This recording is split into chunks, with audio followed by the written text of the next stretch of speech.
Hello everyone and welcome back to the channel. Today I'm going to show you guys how to turn on dark mode on Snapchat. So first of all, what you have to do is open your Snapchat application, and at the top left corner you can see your profile icon. Simply tap on that. Now what you have to do is tap on the settings icon at the top right corner of the screen. Now it will take you at the settings page. Now what you have to do is scroll down and you can see an option that is called app appearance. Simply tap on that.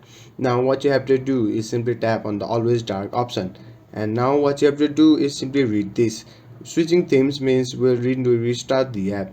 Make sure you have saved anything important. After saving everything that are important to you, you should simply tap on this restart now, and it will restart the Snapchat application. Now go to the chats and you can see it has turned on dark mode. So there you have it. If you found this video helpful, please give it a thumbs up and don't forget to subscribe for more tutorials.